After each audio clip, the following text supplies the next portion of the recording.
The rain came in sideways off the Harrow River, the kind of November rain that didn't fall so much as a tack driving hard against leather and glass, and the bare skin of anything foolish enough to be outside at 9 o'clock on a Tuesday night in eastern Tennessee.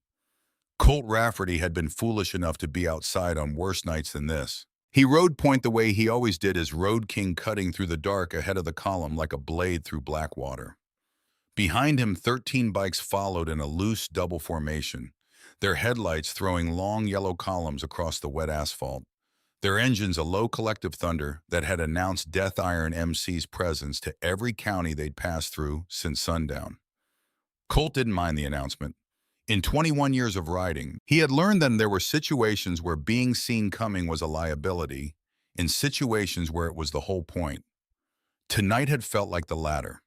A straightforward run down County Road 11, nothing special, nothing complicated, just 13 men and their president putting miles under them the way they'd done 1,000 times before. That was before the girl. Colt felt it before he saw it. That was the thing people never understood about the instinct. It didn't announce itself, didn't arrive with a warning or a flare. It moved through him the way weather moved through old bones, a pressure change, a shift in the quality of the air, something in the animal part of his brain firing before the rational part had anything to work with. His right hand eased off the throttle without him consciously deciding to ease off. His eyes sharpened on the road ahead. And then he saw her. She was standing in the middle of County Road 11 with both arms out her body, a dark shape against the darker dark. And he had maybe 3 seconds between seeing her and the moment his front wheel would reach her. He hit the brakes hard. The rear tire shrieked against the wet asphalt, the bike fishtailing 2 inches before he caught at the front wheel, stopping less than a foot from a child who looked like she had crawled out of the river itself. She was soaking wet. She was wearing what appeared to be black trash bags, 2 or 3 of them held together at the shoulders and waist with silver duct tape, a construction so improvised and so deliberate at the same time that it took Colt a moment to understand what he was seeing. Her feet were bare. Even in the headlights' glare, he could see the dark staining on the sole's old blood and road grime work deep into the skin. Her hair was plastered flat against her skull. She couldn't have been more than 14 years old. But her eyes were not the eyes of a child in panic. They were clear and absolutely certain, fixed on him with an expression he had seen before in his life, but never on a face this young. It was the expression of someone delivering critical information under pressure, someone who needed to be believed immediately and knew that every second of doubt was a second they couldn't afford. Behind him, 13 engines went quiet in a ripple, the sound dying backward down the column like a wave pulling out to sea. She said, "It's a trap. Under the bridge. 14 guns. You have to stop." The words came out fast and clean, no fumbling, no repetition. A report, not a plea. Colt killed his engine. He sat for 1 full second on the silent bike while the rain drove down around them, and he did what he had trained himself to do in the first moments of any situation that required judgment rather than reaction. He looked. Not at the road, not at the bridge ahead, not at the dark tree line on either side. He looked at her, at the way she held herself, arms still slightly out, chin up, feet planted on the wet asphalt, like she had made a decision to stand in this road and was not going to unmake it, regardless of what happened next. At the particular thing in her eyes that was not fear for herself, but something else entirely. Decker Pruitt pulled up on his right in under 4 seconds. Cutter came up on the left. Neither of them spoke. In 15 years of riding together, they had all learned that there were moments when silence meant pay attention, and this was one of those moments. Colt swung his leg off the bike. He walked toward her, and when he was close enough that she would have had to look up to meet his eyes, he did something that felt entirely natural and that he would not have been able to fully explain if anyone had asked him about it later. He crouched down, not to make himself smaller, not as a performance of non-threat. He crouched because the information in her eyes was the kind of information that deserved to be received at eye level. And because he had learned a long time ago that the fastest way to understand what someone needed was to put yourself at the same elevation as their face. "What's your name?" he said. Not a question. A starting point. She blinked once. Something moved through her expression, brief and involuntary there and gone in less than a second, like the word had landed somewhere that hadn't been touched in a while. Wren, she said. Wren Mercer. Okay, Wren. He held her gaze steady. Tell me what you saw. And she told him, not in the scattered, backtracking way of someone recounting something frightening. In order, with specifics. 6 men on the east side under the first support beam of the old Millbridge underpass. 4 more up on the pedestrian walkway above which gave them elevation and a clear sight line down the road. 3 on the west bank with rifles mounted on fixed stands, not handheld, which meant they were set up for distance shooting rather than close engagement. And 1 man in a gray pickup truck parked behind the concrete barrier on the north side of the bridge, who had been there since 6 o'clock that morning and who gave orders through a radio. She delivered all of this in one continuous breath without looking away from his face. The column behind Colt went absolutely still. He heard Decker shift his weight. He heard Cutter exhale through his nose short and controlled a sound that in 20 years he had learned to recognize as Cutter's version of well, that changes things. Colt held Wren's gaze for another moment. Then he said, how long have you been watching them? Since 6 this morning when they arrived. Her voice was flat and factual. They came in 3 separate trucks so they wouldn't look like a convoy. They parked at different times, different spots. They thought nobody was paying attention. She paused, and what she said next she said without self-pity, without emphasis in the same level register she'd used for the troop positions in the rifle stands. Nobody ever pays attention to me. Colt filed that away. He would come back to it. How did they get into position without us seeing them on the approach? The East team went in through the tree line from the grain facility service road. The walkway team used the county maintenance ladder on the north face. It's behind the concrete barrier, you can't see it from the road. The West Bank team came up from the riverside at low water. There's a gravel shelf down there about 8 feet wide at this time of year. He was quiet for a moment. Then he said, you've been out here a while. It was not a question either. Her jaw tightened, the first sign of something other than operational control in her face. 4 months and 11 days. Behind him, he heard Decker's breathing change. Just slightly. The kind of change you only noticed if you'd been listening to someone breathe in high-stress situations for 15 years. Colt stood up. He reached back and unzipped cut his leather vest, the one with the Death Iron MC patch, and the president's center rocker that he had worn every day for 11 years, and held it out to her. She looked at it the way you looked at something that might be a trick. It's a jacket, he said. It weighs about 4 pounds. Your hands are blue. Put it on. She put it on. It swallowed her. The bottom hem dropped past her knees, the sleeves disappeared her hands entirely, and the Death Iron patch covered most of her back. She looked down at it and then looked up at him, and for the first time her expression did something that wasn't entirely controlled. Something younger than the rest of her face. Colt turned and walked back to the column. Decker was already off his bike. Cutter swung off, his one eye still on Wren. The men gathered in close shoulders, nearly touching voices below the sound of the rain. She just described a kill box, Decker said. She did, Colt said. 14 guns in that formation. Cutter's voice was quiet and precise. That's not a warning. That's an execution. Whose execution? Someone behind them asked. Ours, presumably, Colt said. But there's a reason she knew about it. She's been under that bridge since September. He paused, letting that sit with them for a moment. Which means whatever she's been doing down there, it's connected to whoever set this up. He looked back at Wren, who was standing exactly where he'd left her, not fidgeting, not looking around nervously, just waiting with the patience of someone who had developed patience the hard way. She's credible, he said. That was all he said on the subject, because in 21 years, he had never been wrong about reading people under pressure, and he had no intention of starting tonight. He walked back to her. She had wrapped the cut around herself and was shivering now, not with fear, but with the cold that a body accumulates when it's been wet and underfed in November air for hours. He saw it and calculated quickly. She needed warmth, and she needed it soon, but right now she needed something else more. Tell me about the man in the truck, he said. The one giving orders.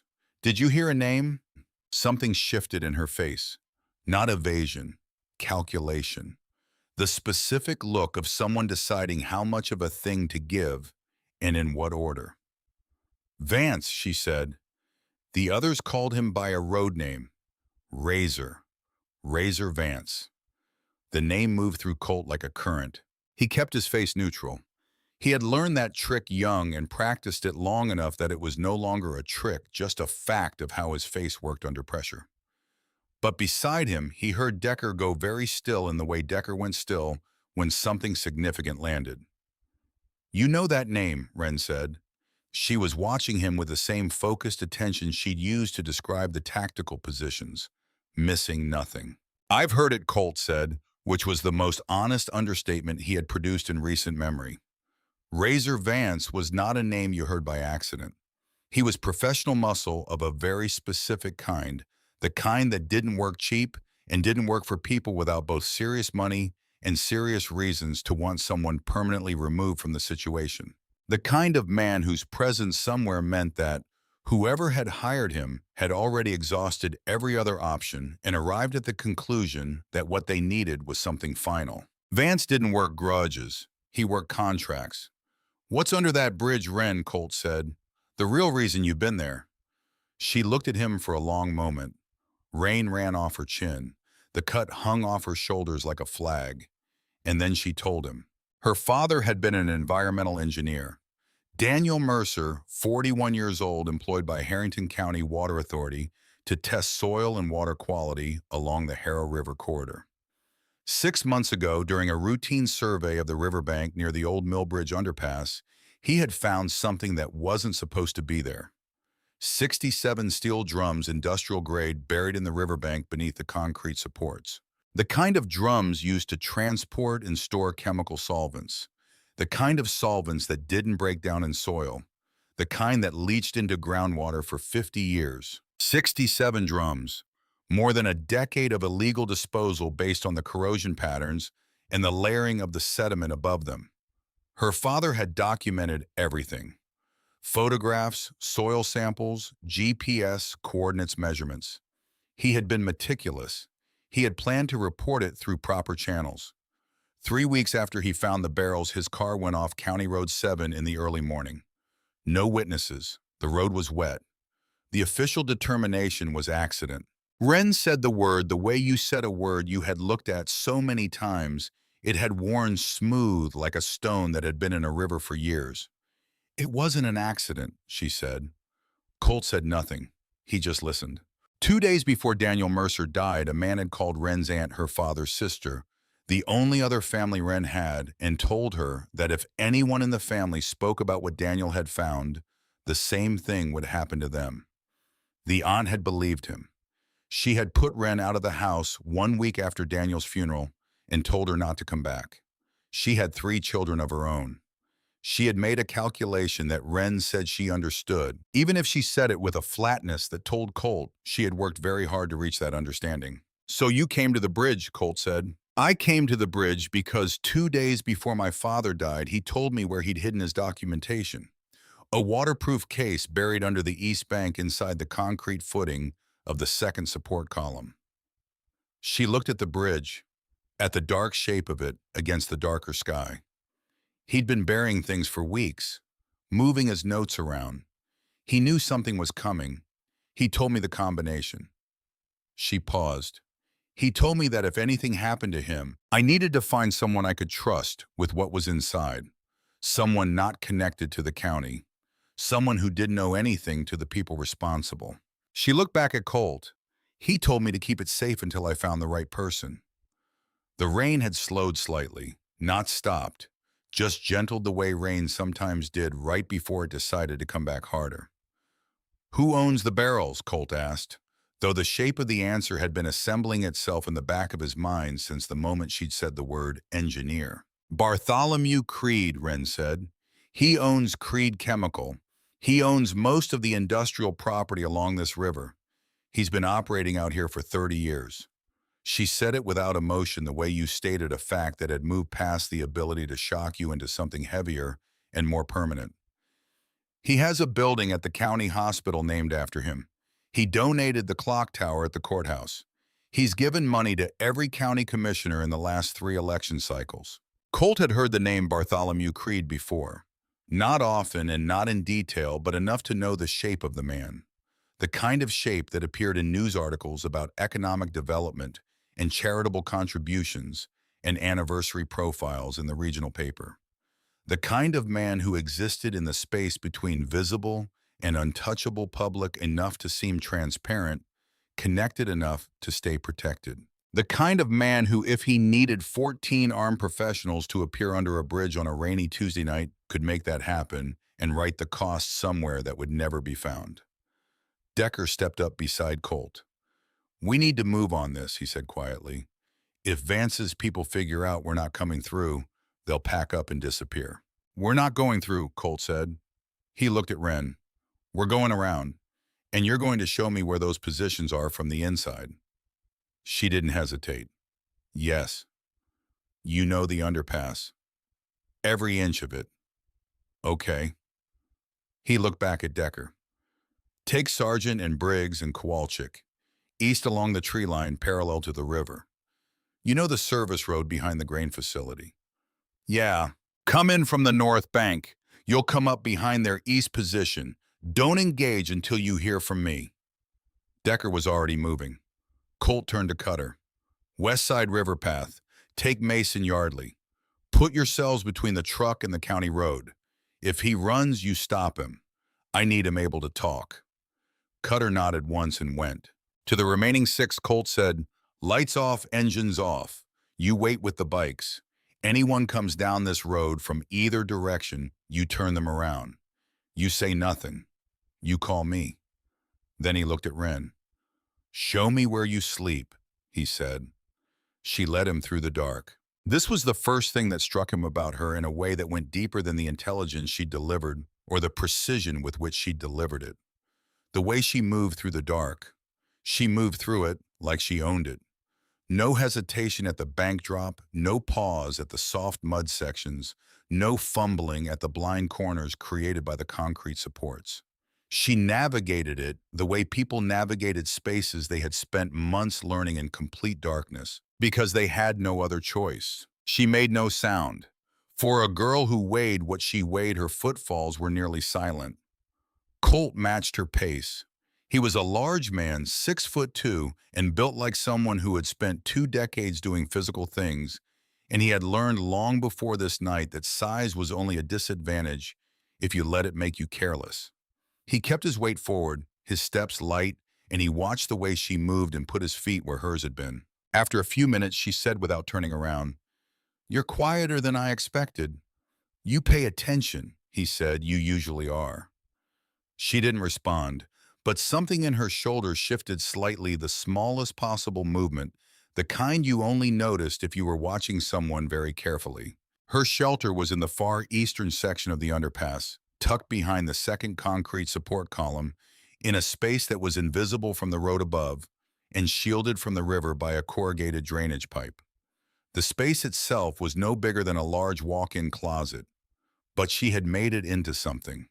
A section of metal roofing over a wooden pallet, a sleeping bag that had been compressed by months of use until it had lost most of its insulating loft, a tin box, a canteen, a library book, a piece of foam padding that had once been part of a loading dock bumper, and under the pallet, wrapped in 2 layers of heavy plastic sheeting, sealed with waterproof tape, a hard-sided Pelican case gunmetal gray. Colt crouched down and looked at it. He didn't touch it. He looked at the case and at the plastic sheeting around it and at the tape sealing the edges, and he felt the weight of what he was looking at. Not the weight of the case itself, the weight of what it had cost someone to fill it, and what it had cost a child to keep it here and safe through every cold night of a Tennessee autumn. "Your father knew what he was doing," Colt said. "He said if you document something properly," Wren said quietly, "the truth doesn't depend on anyone believing you. It stands on its own." Colt was quiet for a moment. Then he said, "He was right." From somewhere in the eastern section of the underpass, a short, sharp sound. Human. Cut off quickly. then silence. Colt pulled his radio. One click came back. A pause, then two more quick succession. Decker's team had made contact. 3 down on the east side. He looked at Wren.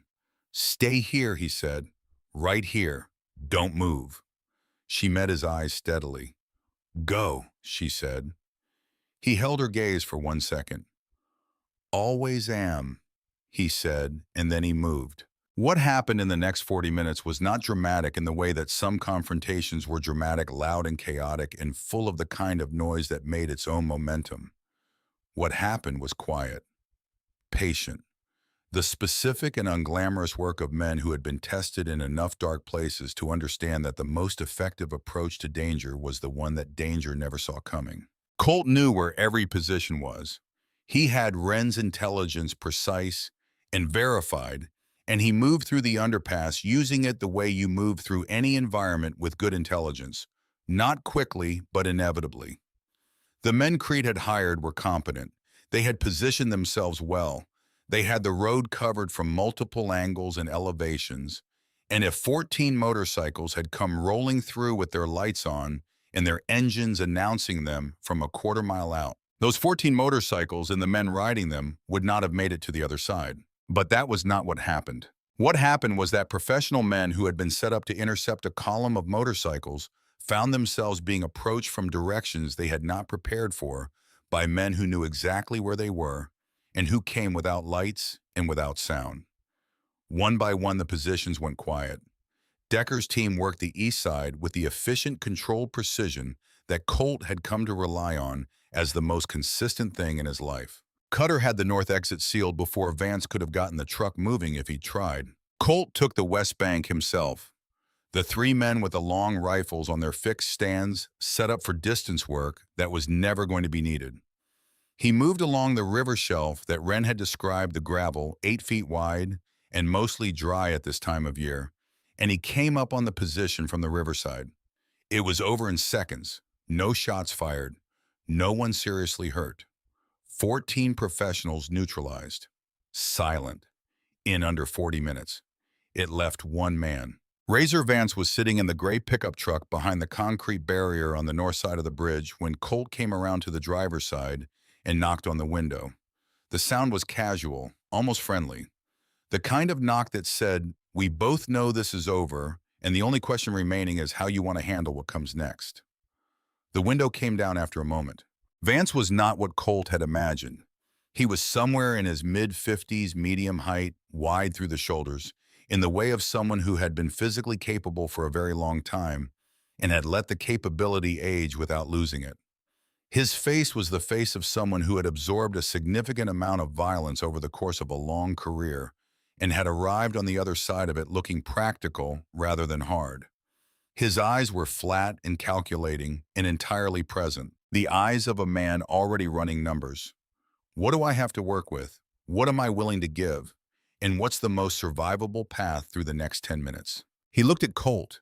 He looked at Cutter standing 30 feet in front of the truck grill with his arms at his sides. He looked toward the underpass, where the silence told its own story.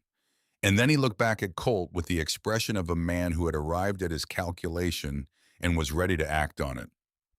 "Who hired you?" Colt said. Vance said, "Bartholomew Creed. Contract came to me 3 days ago." He paused, and what he said next, he said with the flat delivery of someone reading information off a list. "You and your club, and the girl." He said she was a loose end that needed to be handled at the same time. The rain had almost stopped. The last of it fell in scattered drops that clicked against the truck's roof in an irregular rhythm. He said those exact words, Colt said. "Loose end." Words to that effect. Colt looked at Vance for a long moment, the deliberate look of a man measuring something important. "You knew she was a child." Vance held his gaze. He didn't look away, and he didn't make excuses, and he didn't reach for the kind of professional detachment that people in his line of work sometimes use to put distance between themselves and the things they had agreed to do. He just looked at Colt and said, "Yes, I knew. And you took the contract anyway." The money was significant. The 2 men looked at each other across the open window of the truck in the rain-smelling dark. and what passed between them was not forgiveness and was not condemnation. It was something more like recognition, the acknowledgement of a fact that was going to have to be reckoned with. Colt pulled out his phone. He hit record. "You're going to say everything you just said again," he said, "and then you're going to stay exactly where you are while I make some calls." Vance nodded once. He looked at the phone, and then he said in the same level voice he'd used before, "The girl, she's actually still alive." "She is." Something moved through Vance's face. Not relief exactly, something heavier than relief and less clean, the kind of feeling that didn't have a simple word for it, because it wasn't supposed to happen to people who did what he did. A weight shifting from one position to another, still heavy, but differently carried. "Good," he said. Just that one word. And then he looked at the phone and began to repeat what he'd said from the beginning in the same order, leaving nothing out. Colt listened. And when Vance was done, Colt put the phone in his pocket and told Cutter to stay with the truck, and he walked back through the underpass to the eastern section, to the space behind the second concrete support column, to the girl with the library book and the photograph in the case that her father had built and buried and trusted her to protect. Wren was sitting cross-legged on her pallet with the cut wrapped around her shoulders, and she had something in her hand that Colt couldn't make out until he got close enough. A photograph. Small, creased along one edge, laminated at the corners, in the way you laminated something yourself when you needed it to last.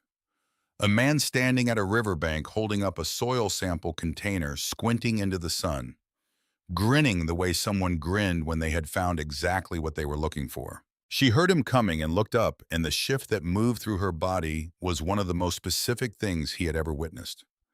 The shift of someone who had been holding themselves rigid for a very long time and was now allowing themselves cautiously by degrees to begin to release. "It's done," he said. He crouched down to her level. 14 men all accounted for. Vance is with Cutter. Nobody seriously hurt, including my people. She looked at the photograph in her hand. She did not speak immediately. When she did, her voice was low and factual. "He hired people to kill a child," she said, "not with anger, just with the weight of something that had moved past anger into something older and quieter." "He did," Colt said, "for barrels, for what's in those barrels, and for what your father knew about them." She looked at the case under the pallet. Then she looked at Colt with those eyes that had been reading him accurately all night. "What happens now?" "Now," Colt said, "I need to make some calls, and I need to understand what's in that case." She reached under the pallet and pulled it out with practiced ease. She set it on the pallet surface in front of her and spun the combination dial from memory. 3 numbers, no hesitation, and the latches released with a clean double click. Colt looked at what was inside. He went still. Daniel Mercer had not simply collected samples. He had built something. A complete, methodical, legally formatted evidentiary record of the kind that took trained legal teams months to assemble, and that they frequently failed to assemble this completely. Soil samples in sealed, labeled vials, arranged in foam trays, each one tagged with GPS coordinates and the date and the depth and chain of custody notes in small, precise handwriting. Water samples. Engineering diagrams, not sketches. Proper drawings printed and labeled, showing the underpass site and the barrel positions and the drainage patterns in the downstream river corridor. Photographs printed and laminated showing the barrels at multiple stages of the excavation process, with measurement scales visible in every frame. 2 USB drives, each sealed individually in an evidence bag. 4 spiral-bound journals filled front to back. And clipped to the inside lid of the case, a sealed envelope with 4 words written across the front in block letters for whoever finds this. Colt looked at the envelope and then at Wren. "He knew he wasn't going to make it," she said quietly. "I think he knew the week before he died. He stopped taking the long way home. He started carrying his personal drive everywhere. He told me the combination 2 days before the accident." Her voice remained even. She had said these things before he understood, maybe only to herself, maybe many times. "He told me if anything happened to him, I needed to find someone I could trust with this. someone outside the county, someone who didn't owe Creed anything. She looked at Colt with the directness that had been there from the moment she'd planted her feet in the road. "I've been waiting a long time," she said, "for the right person." The underpass was very quiet. The rain had stopped entirely. Somewhere above them, through the concrete in the dark, Colt could hear the faint ambient sounds of a world that had no idea what had just happened down here. Trucks on the state highway 2 miles east, the distant pulse of something mechanical near the grain facility, the ordinary night sounds of a county that was still sleeping. Wren put her hand on the photograph where it lay on the pallet beside the case, not gripping it, just resting her fingers on it, the way you rested your hand on something you needed to stay connected to. "My dad used to say," she said, "that the truth doesn't need anyone to believe it. It just needs to be documented well enough to survive the people who want to bury it." Colt looked at this girl, 14 years old, living under a bridge in a trash bag coat, guarding her dead father's work with a patience and a certainty that most adults he knew would not have been capable of, and felt something solidify in him. Something that had to do with the envelope in the case, and the journals beside it, and the photograph under her hand, and the 67 drums buried in the bank 20 feet from where they were sitting. Something that had to do with Bartholomew Creed sleeping in his house right now, not yet aware that the night had gone wrong. Something that had to do with the particular kind of debt that existed between people who did the hard thing and the people who finally showed up to receive it. "Your father was right," Colt said, "and he documented it well enough." He stood up. He pulled out his phone. "I'm going to make some calls. Stay here." "I know," she said. She pulled the cut tighter around her shoulders. She looked at the photograph. She breathed in the silence of a place that had been dangerous 20 minutes ago and was not dangerous anymore, and she let the silence hold her the way she had not been held since September. Outside the underpass, Colt Rafferty stood in the clean, cold air after the rain and looked at his phone and thought about what comes next when the fight is finished and the real work begins. He thought about Bartholomew Creed and about 14 armed men and about a gray truck on the north side of a bridge and about Razor Vance sitting in that truck with his eyes and his finished calculation. And he thought about a girl who had counted positions and memorized a combination and read her father's journals in the dark of a November underpass because she believed that the truth properly documented would outlast everyone who wanted it buried. He dialed. The phone rang twice. He started talking.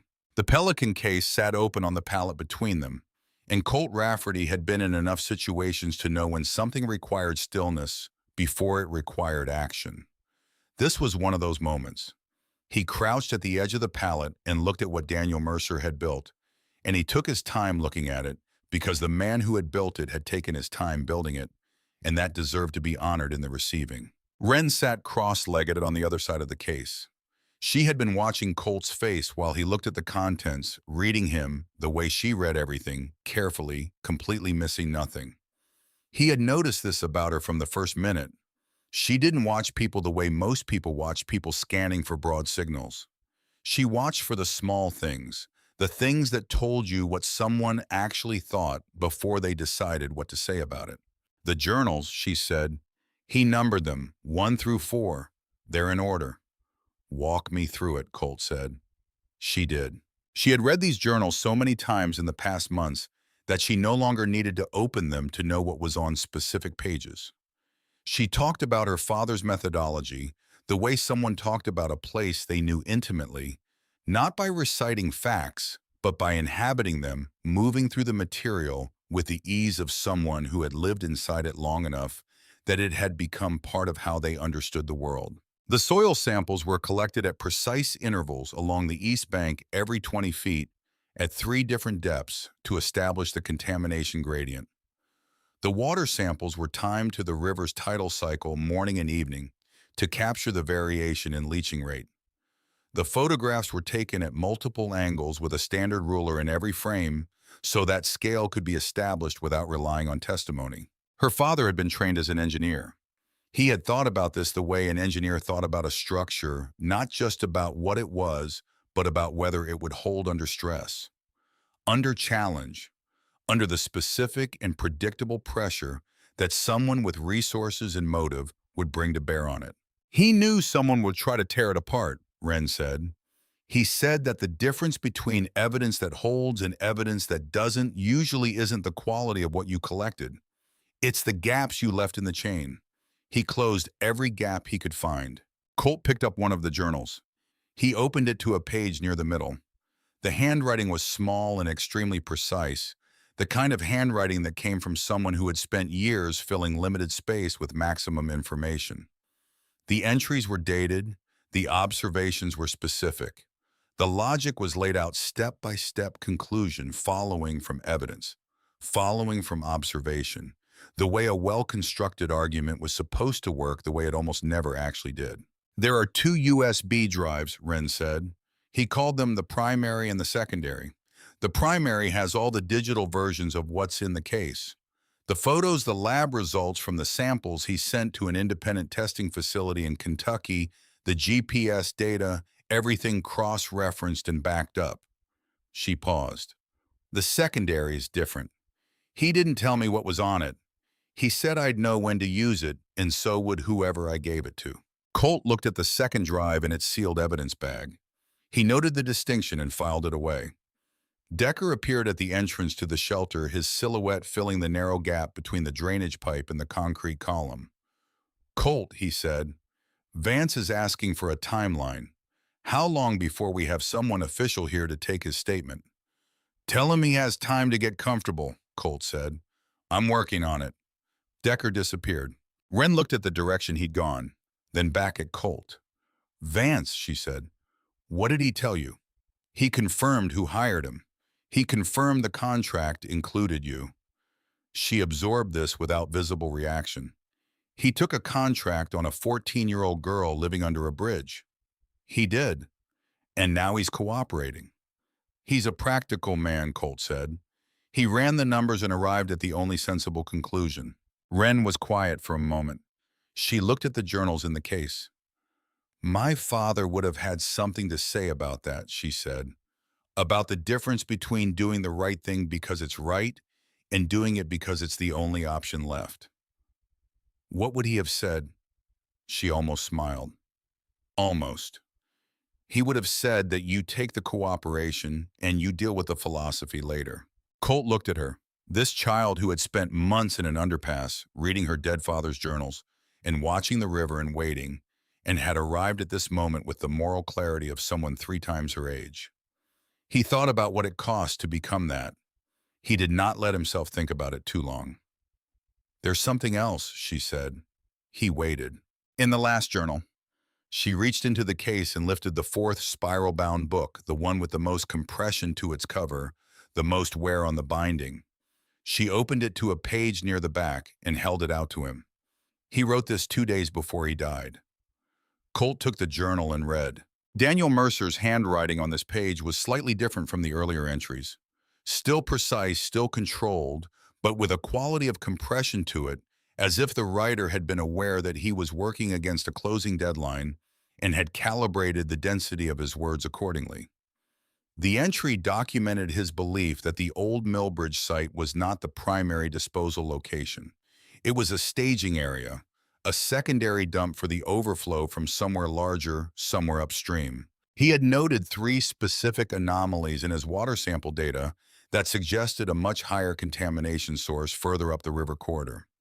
He had written that he needed approximately 1 more week of fieldwork to identify the upstream locations with enough precision to include them in the report. In the margin, in slightly smaller writing, he had noted the name of a county official. Below the name, a date and a brief description observed meeting between this individual and Creed Chemical Operations Manager at the junction of routes 7 and 12. Unscheduled. Both parties appeared to believe they were unobserved. Duration approximately 40 minutes. Colt read the entry twice. Then he looked up at Wren. He saw that meeting by accident, she said. He was doing a site survey on the ridge above the junction. He could see them from there. He wrote it down because he wrote everything down. She looked at the journal. He didn't know yet that it was significant. He just noted it because it was anomalous. Because that's what he did. This official, Colt said, pointing to the name, he's still in his position. He was as of last month. He's up for re-election. Colt took out his phone and photographed the page. Then he photographed every other page in that journal methodically front to back and did the same with the other three. 12 minutes of steady, unhurried work while Wren watched him without speaking. When he finished, he looked at her. Your father built a federal case and then buried it under a bridge with his daughter guarding it. Do you understand how rare that is? She looked at the journals. He was just doing his job, she said, and her voice for just that moment lost the flat, controlled register it had held all night, and what replaced it was something simpler and more private. The sound of grief that had been carried so long, it had become part of the person's breathing. Colt was quiet. Then he dialed. He had known Marcus Garrett for 9 years. Garrett was an FBI field agent based out of the Knoxville office, and the nature of their acquaintance was one of those arrangements that existed in the space between professional and personal, built on 2 occasions where the information Colt had provided had resulted in significant federal cases and a mutual recognition that they were in their different ways useful to each other. Garrett answered on the second ring, which meant he had been awake. Colt gave him the summary in under 4 minutes. The ambush, the 14 men, Vance's identification and cooperation, the case, the contents, the name in the margin of the 4th journal. Garrett was silent for a moment after Colt finished. Then he said, "Read me the coordinates from the soil sample documentation." Colt read them. Another silence. Longer this time. "Read me the water sample locations." Colt read those too. The silence that followed was the longest one. Colt had been on enough calls with enough federal agents to understand the difference between a silence that meant processing and a silence that meant what you just said, rearrange something important. This was the second kind. "I need those files transmitted to me digitally in the next 30 minutes, Garrett said. "Primary USB contents photographed and sent through the secure line. Can you do that?" "Yes." "The name in the journal. That individual is connected to a parallel investigation we've had open for 7 months. We have been unable to establish the link we needed." Garrett's voice had the particular flatness of someone delivering significant information with care. "If what your source documented is what you're describing, that link just closed." Colt looked at Wren, who was watching him read the situation from his face. "It's what I'm describing," he said. "I'm going to need to move fast on the asset freeze," Garrett said. "I'll coordinate with the State Environmental Enforcement Office and initiate the hold through their channel. It should take—" "Before you do that," Colt said. He picked up the 4th journal and looked at the name in the margin. "There's something you need to know about which channels are clean." He told Garrett about the county official, about the observed meeting, about the margin note that Daniel Mercer had written 2 days before he died. The silence on the other end of the line changed. "Don't go through the State Environmental Office," Colt said. "Go federal direct. Can you do that?" "I can do that," Garrett said, and his voice had shifted slightly the way voices shifted when a situation had just added a dimension that required recalibration. "I'll make the calls. Get me those files." The call ended. Colt looked at Wren. "We need to transmit the contents of the primary drive," he said. "Can you open it?" She took the first USB from its evidence bag, held it for a moment, then handed it to Colt. He plugged it into his phone adapter and began the transmission to Garrett's secure line. While the files moved, he called Decker and gave him the update on the federal contact and the timeline. Decker said, "How long before official people arrive?" "Before sunrise," Colt said. "And Vance?" "Vance stays comfortable in his truck until then. He's been cooperative." "I know." Colt looked at the underpass entrance. "Tell him to stay that way."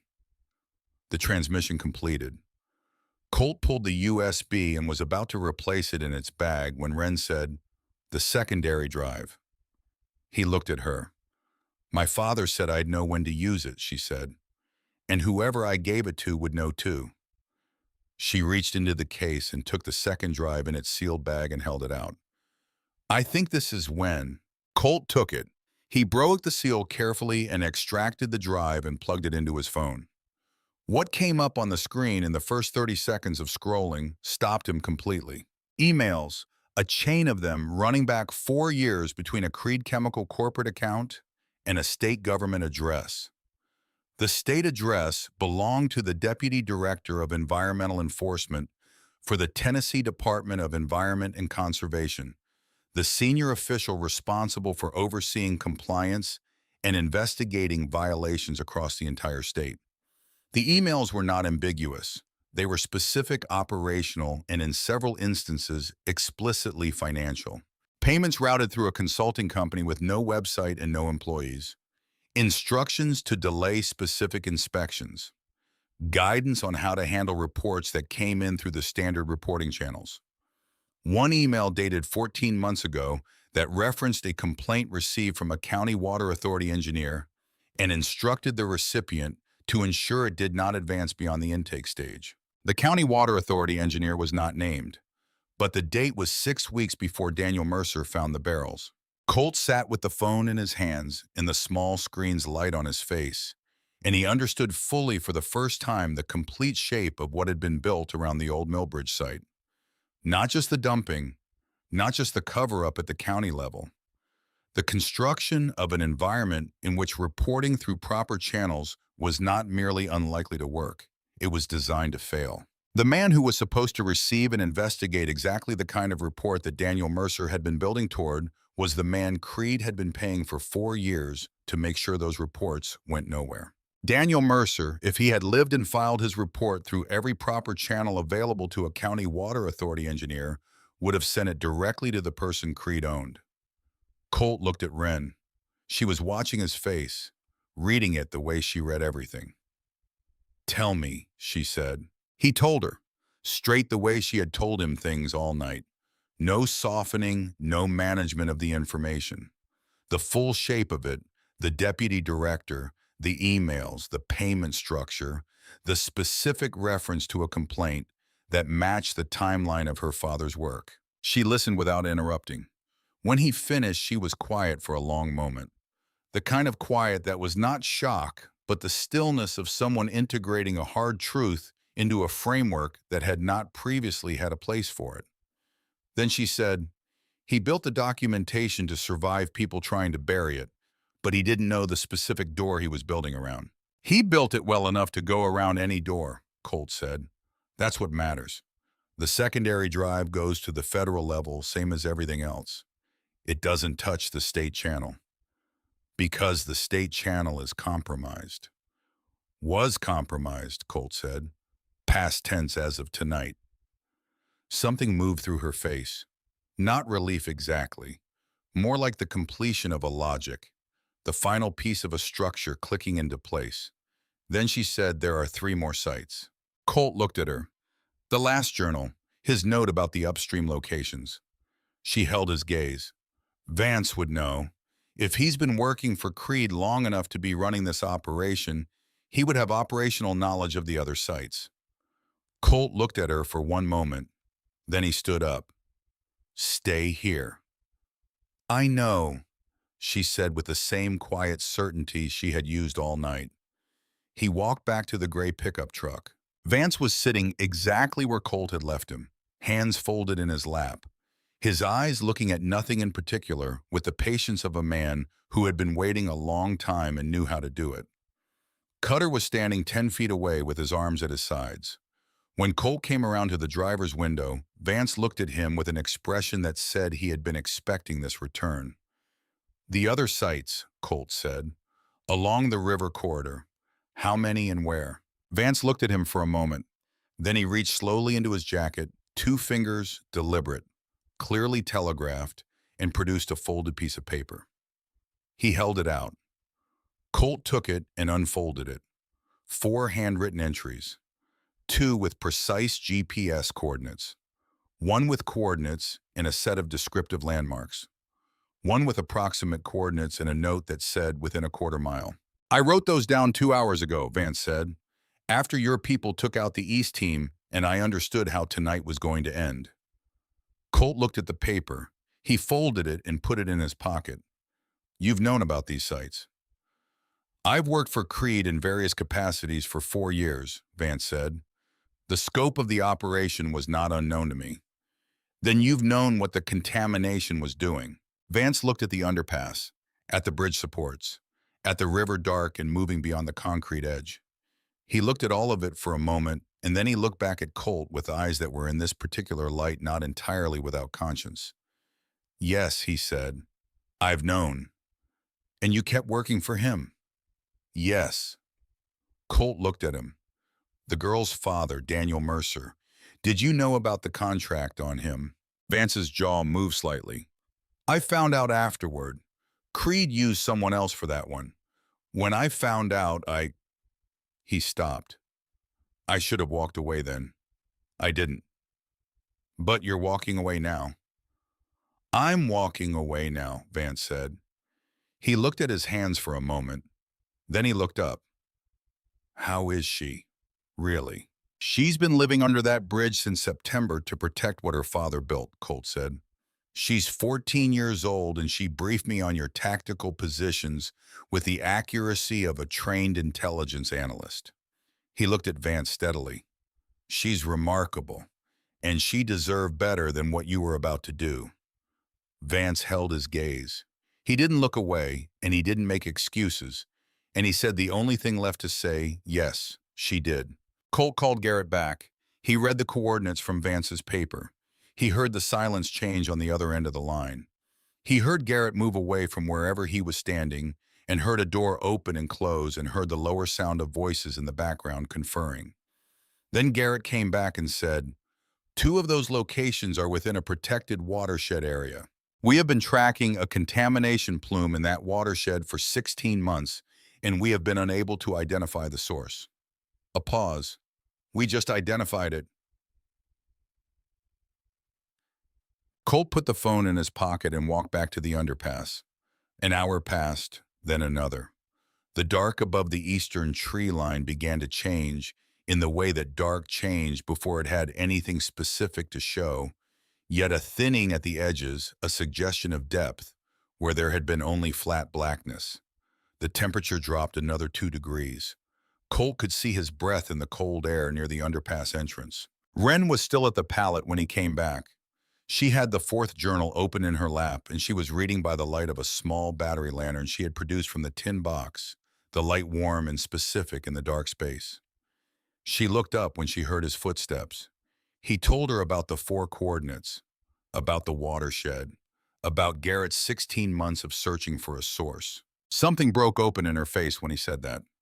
Just for a moment, 1 second of something completely unguarded, the kind of relief that comes when something you have been carrying alone finally has other hands on it. Then it closed again, but differently. The weight was the same, but the distribution had changed. She put her face in her hands and breathed. Colt sat down beside her on the cold concrete. He did not put his arm around her. He did not offer comfort in words or in gesture. He just sat there present and steady the way you sat beside someone who needed to feel that they were not alone without being told what to do with that feeling. After a while, she lifted her face. Her eyes were dry.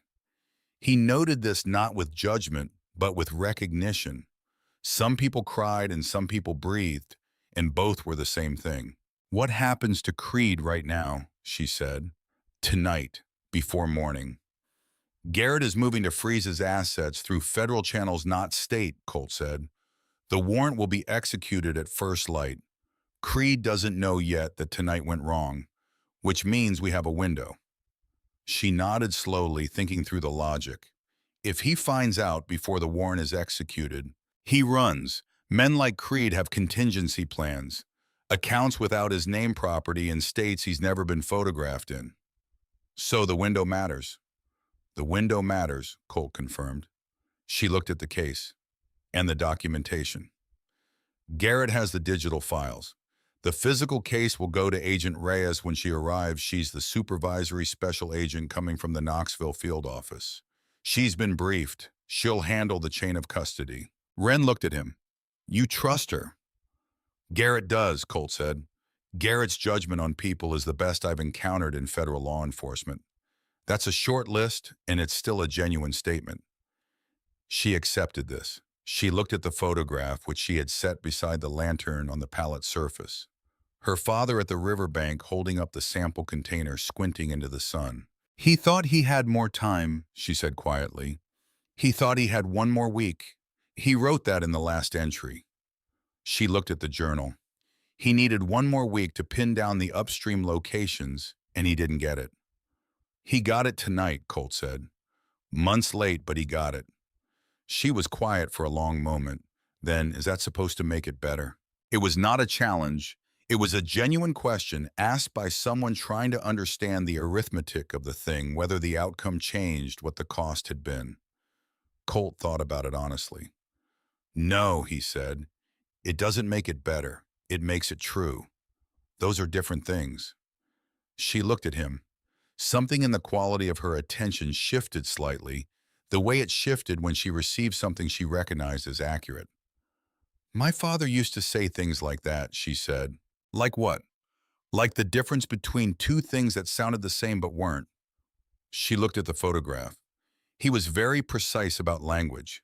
He said imprecise language was how people ended up believing things that weren't quite true. He sounds like someone worth knowing, Colt said. He was, she said, just that, simple and complete. Headlights appeared on the county road above. Then the sound of vehicles moving with the purposeful speed of people who had been told to get somewhere and were doing it without wasting time. That'll be Reyes, he said. Wren stood up. She reached down and closed the Pelican case and latched it and held it with both hands, one on each side of the handle. She stood straight, the case in both hands, and something in her posture completed itself, the particular stillness of someone who had been preparing for a specific moment and was done waiting for it to arrive. Do I talk to her? Wren said. She'll want to hear everything from you directly, Colt said. You don't have to say anything I haven't already transmitted, but she'll want to hear it in your words. Wren nodded. Okay. Wren, he looked at her. You've been doing this alone for months. Tonight you don't have to. She looked back at him with those eyes that had been steady since the first moment. I know, she said. For the first time that night it sounded different when she said it. Not the patient repetition of someone managing a situation alone. Something a little closer to belief. They walked out of the underpass together. Supervisory Special Agent Diana Reyes arrived in an unmarked SUV with a second vehicle behind her in a panel van that told Colt she had come prepared for evidence collection. She was compact and precise in the way of someone who had spent 2 decades making consequential decisions under pressure, and she moved with the economy of motion that came from not wasting anything, not time, not words, not attention. She shook Colt's hand once brief and firm. Then she looked at Wren. Something moved through her professional face. Small. Involuntary. The kind of thing you would not have seen if you weren't watching for it. You're Wren Mercer, she said. Yes, Wren said. I've been trying to locate you for 3 weeks, Reyes said. Your school reported you missing in September. We opened a welfare case. Wren looked at her steadily. I wasn't missing. I knew exactly where I was. Reyes absorbed this. Fair enough, she said. Then her eyes went to the case in Wren's hands and something sharpened behind them. Is that your father's documentation? Everything he collected and recorded, Wren said. 4 journals, 2 drive soil and water samples, photographs, engineering diagrams. Chain of custody is documented inside. He formatted it according to EPA evidentiary standards. She held it out. He spent the last 3 weeks of his life making sure it would hold up in court. Reyes took the case with both hands. She held it for a moment longer than professional necessity required. Then she looked at Wren and said, Your father was thorough. He was scared, Wren said. But he did it anyway. Reyes nodded slowly. That's the definition, she said. While Reyes worked the phone 40 feet away, her voice low and completely authoritative, Colt stood at the edge of the activity and watched. Decker appeared at his elbow with 2 cups of coffee that he had produced from somewhere Colt did not ask about, because Decker always produced coffee in situations like this, and the mechanism by which he did it was one of the minor mysteries of the universe that Colt had long since decided to simply accept. He took one and drank it and watched Agent Reyes work. Cutter came up on his other side. Warrant's been executed, he said quietly. Creed's people went to his house 40 minutes ago. Colt looked at him. He was there, Cutter said. Asleep. He didn't know. Colt thought about that for a moment. Bartholomew Creed, with his hospital wing and his courthouse clock tower and his 3 election cycles of county commissioners waking up in the dark to find the thing he had spent 11 years and several lives preventing standing in his bedroom with a badge and the full weight of federal jurisdiction behind it. There was a particular kind of justice in that, the kind that required no commentary. Good, Colt said. Just that. Wren had been in the back of Reyes's SUV for 30 minutes, the case open between them, going through the journals page by page. Colt could see her profile through the window, upright focus pointing to specific entries and explaining her father's notation system with the patience of someone who had read those journals so many times that she could navigate them from memory. Reyes was listening with her full attention. At some point, one of the junior agents set a foil-wrapped sandwich and a bottle of orange juice on the seat beside Wren without interrupting. Wren glanced at it and looked at Reyes as if asking permission to pause. Reyes nodded immediately, and something in the way she did it was not procedural. It was something more direct than that, something that sounded like actual concern. Wren ate the sandwich in 6 bites, wiped her hands on her jeans, said, "Okay, page 43. This is where he documents the first upstream sample that came back abnormal," and went right back to it. Colt watched this from 30 feet away and felt something settle in his chest that had been unsettled since the moment he'd first seen her in the road. It was something in the territory between pride and grief, with a quality of recognition at its center, the recognition of someone doing the thing they were built to do in the exact situation that required it with everything they had. Decker said quietly, "Patricia Holloway's first piece just went up. Digital edition." Colt turned.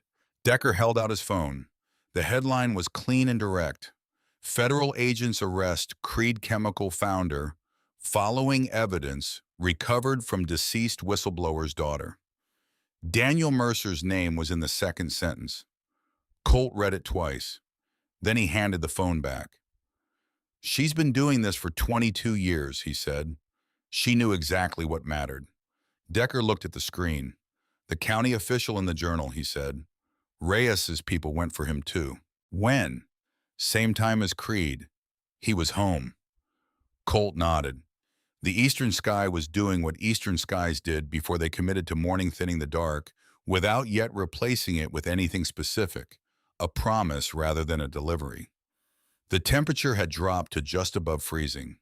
The river moved below the underpass bank, patient and dark and constant, carrying whatever the land gave it downstream to wherever downstream was. Colt looked at the water and thought about 67 drums buried in a bank for 11 years, leaching into the soil, leaching into the river, moving downstream in concentrations too low to see and too high to ignore, finding their way into the water table, and the intake pipes and the taps in the houses of 60,000 people who drank their morning coffee without knowing what they were drinking.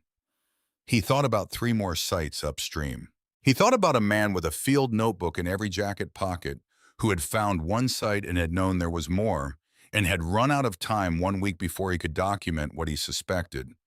And he thought about what Wren had said in the shelter in the moment after he had told her the full shape of it. The deputy director, the compromised channel, the elegant and catastrophic uselessness of every proper reporting mechanism her father had trusted. She had sat with it for a moment, and then she had said with the quiet certainty that was the most consistent thing about her.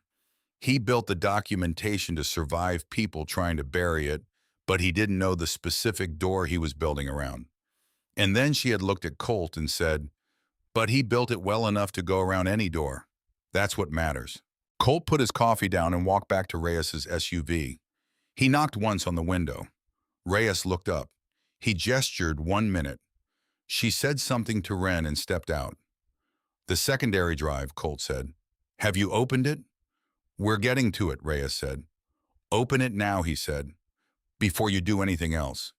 There's something on it that changes the shape of what you're looking at." Reyes studied him for a moment. Then she turned and got back in the SUV. He stood outside and waited. He heard the moment it landed. Not from any sound Reyes made. from the silence that replaced the sound of her moving.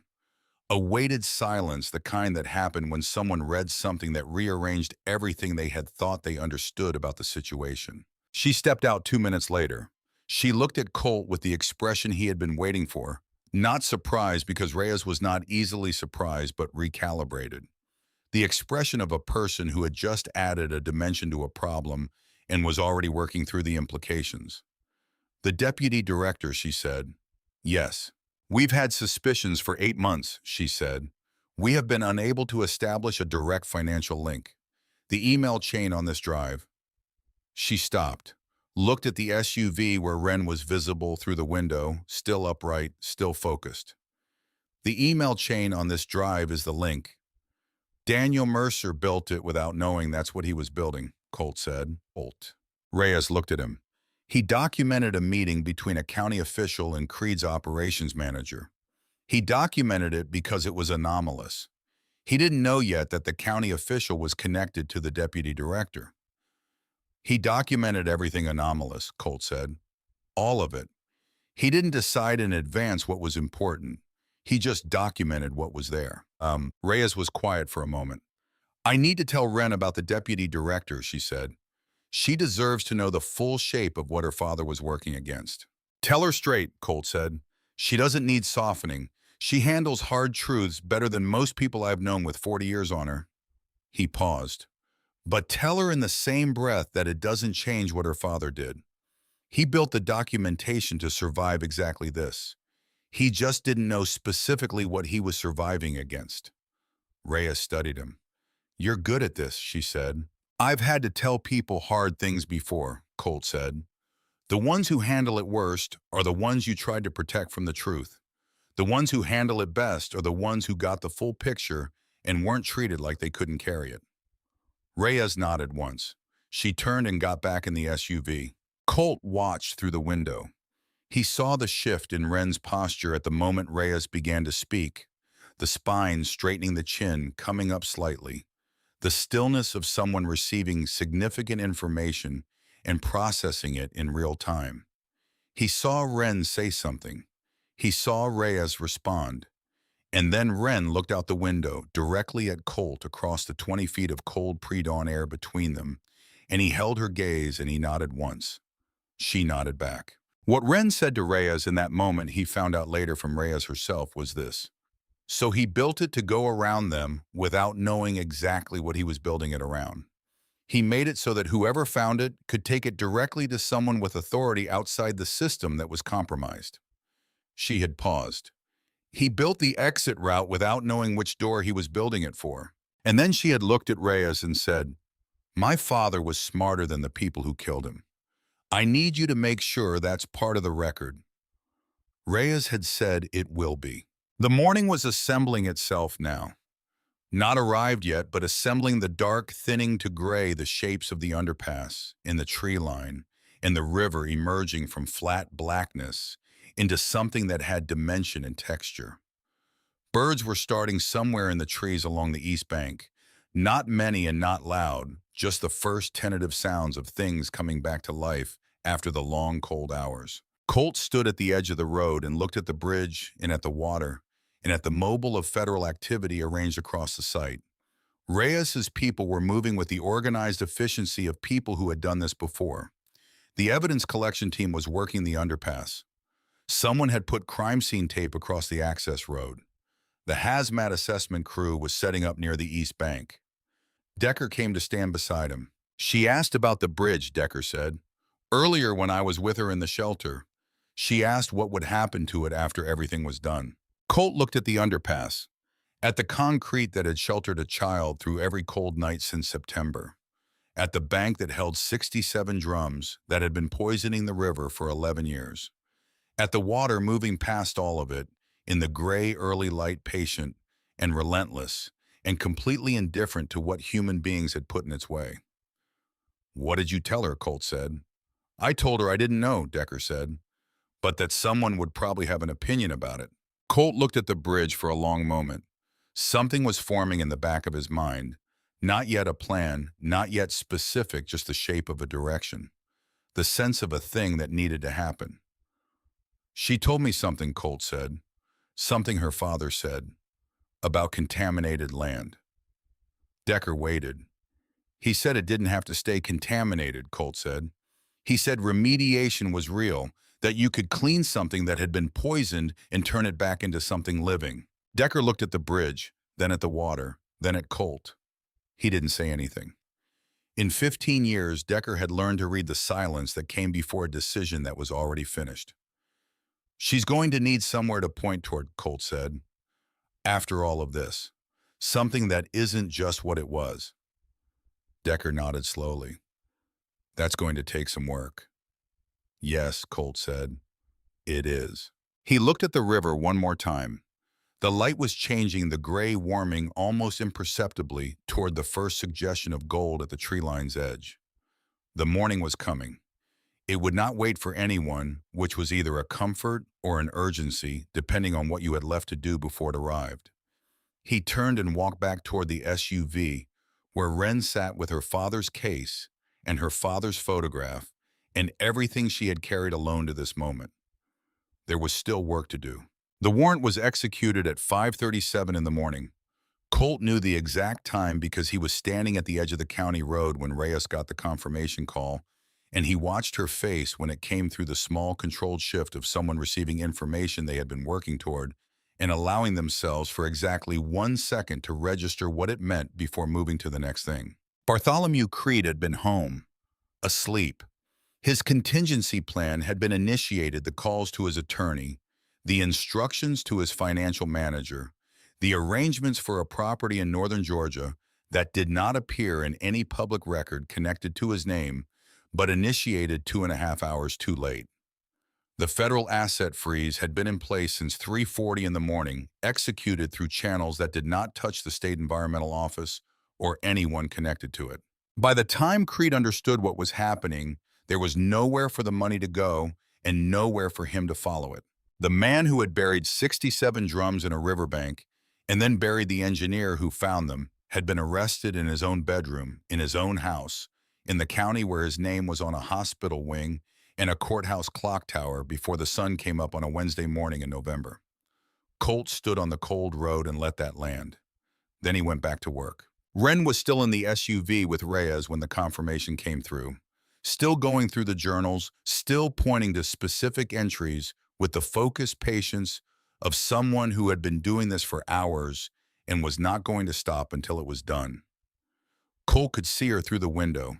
She had the fourth journal open in her lap and she was talking and Reyes was writing. And the two of them had settled into the rhythm of a conversation that had moved past formality into something more like collaboration. He did not interrupt them.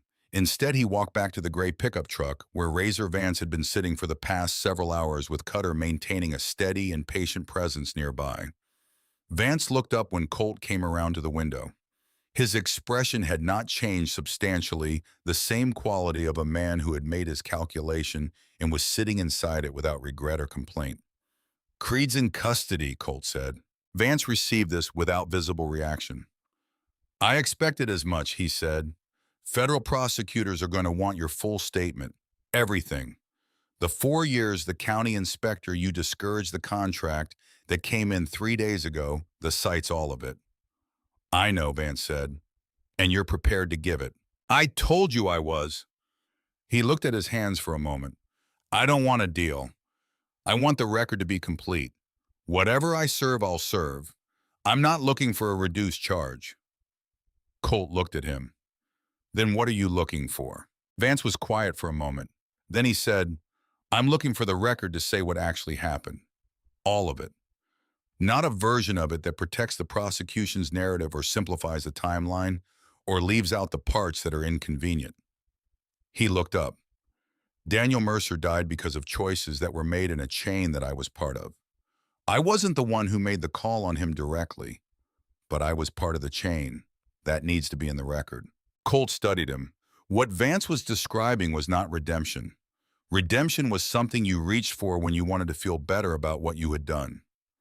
What Vance was describing was something harder and less comfortable than that.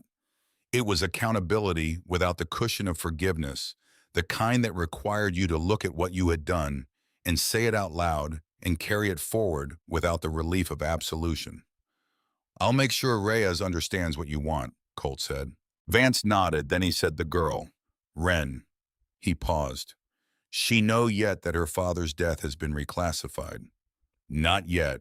That'll come through the official process. Vance looked at the underpass. She's going to carry that, he said. Not the fact of it. She already knew the fact of it, but having the government say it on paper. He paused. That's a different weight. Yes, Colt said. It is. Tell her. Vance stopped. He looked at his hands again. Then he looked back at Colt with eyes that were in this particular light something more complicated than flat, not conscience exactly, but the shape of where conscience had once been and had not entirely left. Tell her I'm sorry if you get the chance. Not for the record, just if you get the chance. Colt looked at him for a long moment. I'll tell her, he said. He walked back toward the SUV.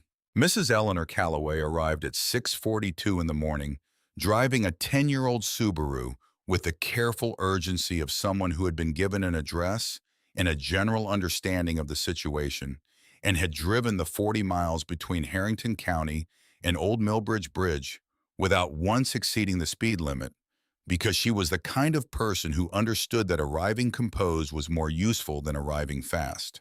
Cutter had found her through a combination of the library card number Wren had recited from memory. 11 digits. No hesitation the way she recited everything. In a very early morning call to the branch manager of the Harrington County Public Library, who had given Cutter the emergency contact information after approximately 90 seconds of explanation delivered in Cutter's particular style, which was brief and factual and somehow simultaneously non-alarming. Mrs. Calloway was in her mid-60s, gray hair pulled back, a cardigan the color of oatmeal over a collared shirt, the clothes of someone who had dressed quickly and practically in the dark without thinking once about appearance. She got out of the Subaru and stood for a moment looking at the scene, the federal vehicles, the crime scene tape, the evidence collection team moving through the underpass, the cluster of motorcycles still parked along the road, and her eyes moved through all of it with the systematic patience of someone cataloging information in order to understand a situation rather than react to it. Then she saw Wren, who had stepped out of the SUV while Reyes took a call and was standing at the edge of the road with the Pelican case at her feet and Colt's cut still on her shoulders. Mrs. Calloway's hand went to her mouth. It was the first uncontrolled gesture Colt had seen from her in the 45 seconds he'd been watching her, and it lasted less than 2 seconds before she brought it down. Then she covered the distance between herself and Wren in the way that certain adults move toward children. They had been frightened for not running, not walking, something in between that had its own quality of urgency and relief combined. She wrapped both arms around Wren and held on. Wren made a sound. It was small. It was sharp. It was the sound of someone who had been holding a very specific kind of tension for a very long time, the kind you didn't know you were still holding until something released it, and the release was involuntary and total. She held on to Mrs. Calloway with the same complete commitment she had brought to everything else that night, and she cried briefly and quietly and entirely. And when she was done, she pulled back and wiped her face with the sleeve of Colt's cut and looked at Mrs. Calloway with red eyes and a steadier expression than most people managed after a night like the one she'd had. I have a lot to tell you, Wren said. I have time, Mrs. Calloway said. Her voice was absolutely steady. All the time you need. Colt looked away. Some moments were private even when they happened in public, and the people inside them deserved the dignity of not being watched. The official processing of the scene took the better part of the morning. Reyes had called in 2 additional units, an EPA criminal investigations team, and a hazardous materials assessment crew, and by 7:30 the underpass had accumulated the organized intensity of a full federal evidence operation, with people in windbreakers moving through it in patterns that were efficient and deliberate and completely transformed the space from what it had been 12 hours earlier. The hazmat crew approached the area where Wren's shelter had been.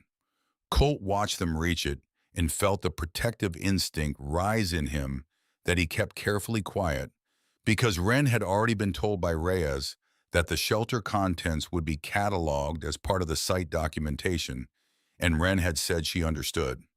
She had said the only thing she wanted confirmed was that the library book was in the catalog because she still owed Mrs. Calloway a late fee. Decker had looked at Colt when Wren said that. Colt had shrugged. Some things you didn't try to interpret. You just accepted them as evidence of a kind of character that found its humor in specific and honest places and used it for exactly the right purpose. Reyes found Colt at the road's edge at 8:15. The case Mercer built, she said without preamble. In 22 years of federal environmental enforcement, I have never seen a private evidentiary record assembled by a non-lawyer acting alone under personal threat that comes close to this level of completeness. She paused. The chain of custody documentation alone would pass muster in federal court without supplementation. The cross-referencing between the physical samples and the digital records is better than what I see from professional legal teams with 6 months and a budget. Another pause. Daniel Mercer should be in a textbook. Colt looked at the underpass. Tell Wren that, he said. When you have a quiet moment, tell her exactly what you just told me. Reyes looked at him. I intend to, she said. 23 days after the night at Old Millbridge Bridge, the federal grand jury returned an indictment. Colt found out from Decker, who found out from Patricia Holloway, who had been covering the Creed case with the sustained and methodical intensity of someone who had been waiting her entire career for a story that was fully and completely true in every particular, and had finally found one. She was filing 3 pieces a week, and her editor had stopped asking when she was coming back to the office. The indictment was 11 counts of illegal hazardous waste disposal, 4 counts of conspiracy to obstruct environmental enforcement, 2 counts of conspiracy to commit murder.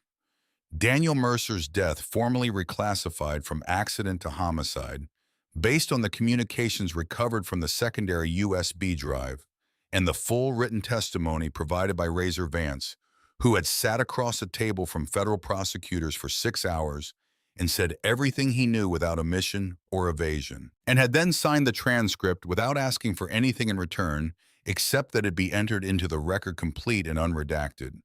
3 counts of bribery of a public official, 1 count of conspiracy to obstruct a federal investigation tied directly to the Deputy Director of State Environmental Enforcement, who had been arrested separately and was cooperating with prosecutors in the specific and comprehensive way that people cooperated when they understood that cooperation was the only door between them and 2 decades in a federal facility. Patricia Holloway's piece on the indictment ran 1,200 words and was the most read article on the paper's digital platform in 4 years.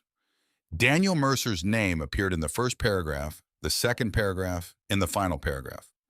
She described his documentation methodology in precise and specific terms, and she wrote 1 sentence near the end that Colt read 4 times before he put his phone down. The evidentiary record that broke this case was built by a man who knew he was running out of time and chose to spend that time making sure the truth would outlive him. He called Wren.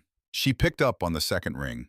She was staying with Mrs. Calloway had been since the morning at the bridge, and in the background, Colt could hear the specific sounds of a real house, a radio playing low, the quiet domestic noise of a place that was warm and inhabited and ordinary, in the way that ordinary, when you had been without it, was the most extraordinary thing in the world. Did you see the indictment? He said. I saw it, Wren said. Mrs. Calloway printed it out. She printed Patricia's article, too. A pause.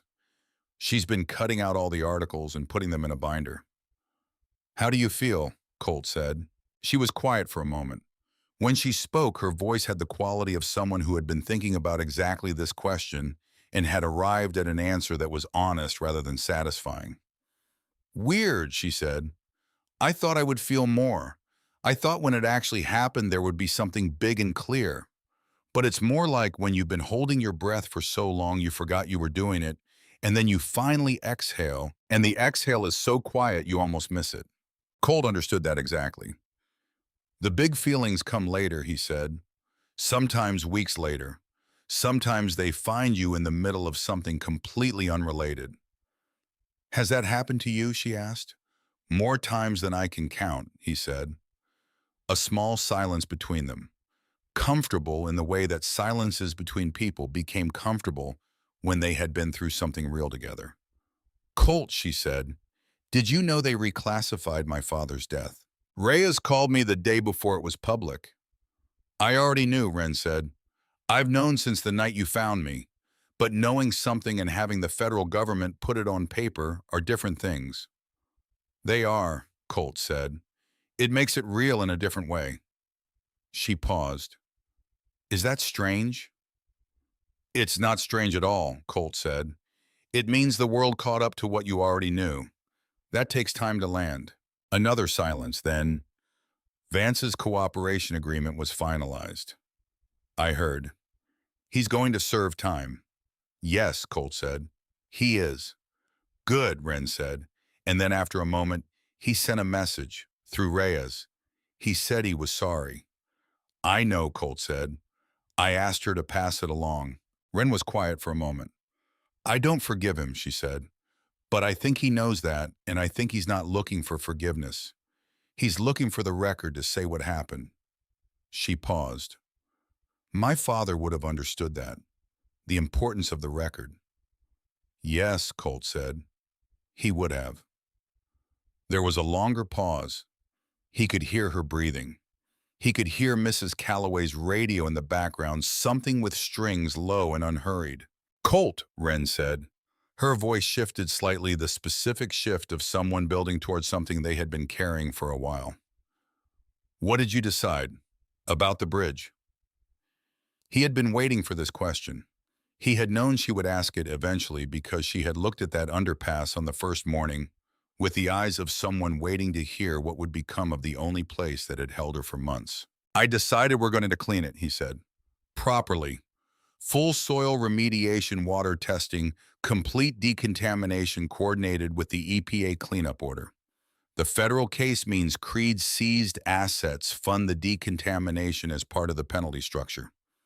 He paused.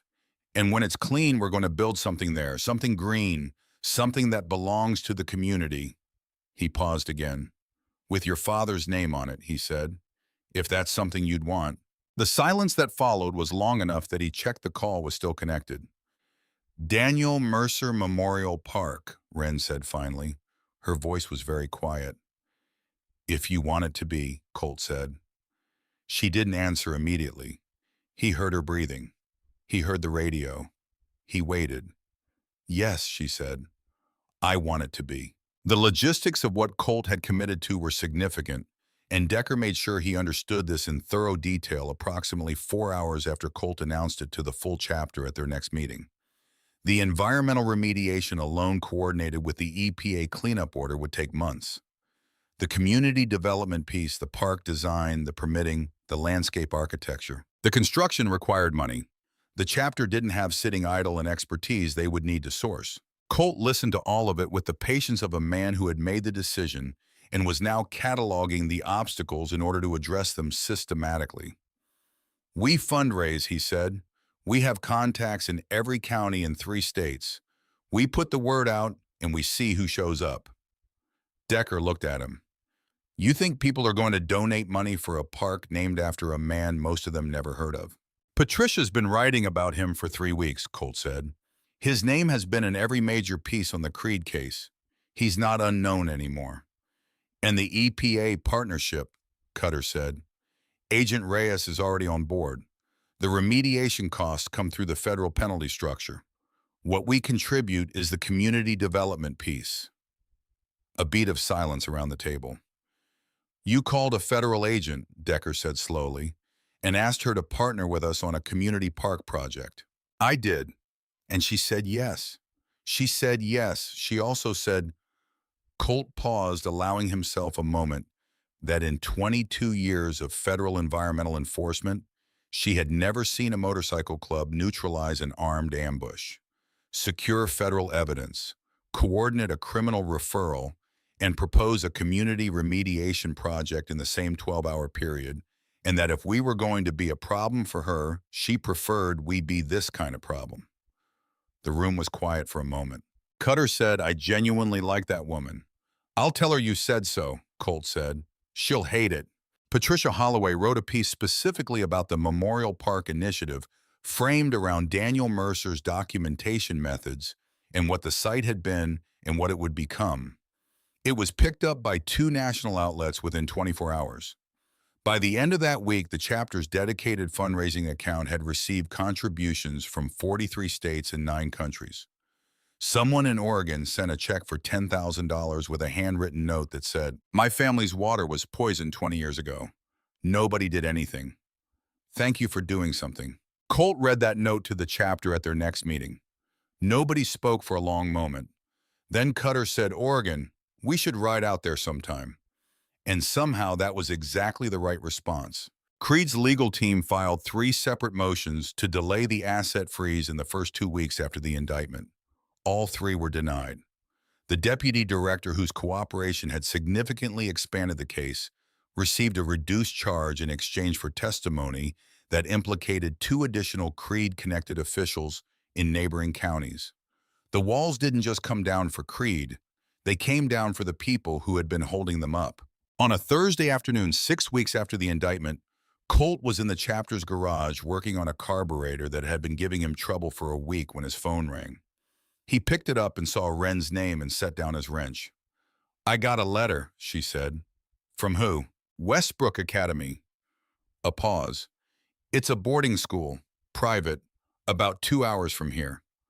Another pause longer. "They're offering me a full scholarship. Tuition, housing, meals, books, everything, starting next fall." Colt wiped his hands on a shop rag and sat on the edge of the workbench. "How did they find you?" he said. "Patricia," Wren said. "She wrote about me in one of her pieces, about my father's work and what I'd been doing. Apparently one of the Academy's board members read it." He could hear something in her voice that he hadn't heard before. Not uncertainty exactly. Something adjacent to it. The sound of someone who had just found the edge of something large and was not entirely sure of her own footing. "The letter says they have a science program," she said. "Environmental science specifically. They have a partnership with a federal watershed research consortium." Colt was quiet for a moment. "Colt," Wren said, "is it okay to want it?" A pause. "It feels like I don't know. It feels like something that should have conditions. Like there should be a reason I don't get to have something this straightforward." That question arrived with a precision he hadn't prepared for. He put the shop rag down and gave the answer the care it deserved. "There are no conditions," he said. "You didn't earn this by suffering. You earned it because you're the kind of person who reads environmental engineering methodology at 14 years old while living under a bridge and can walk a federal agent through evidentiary standards at 2 in the morning without missing a beat. That's not what happened to you. That's who you are." He paused. "You want it, you take it. That's the whole answer." She was quiet for a moment. He heard her exhale.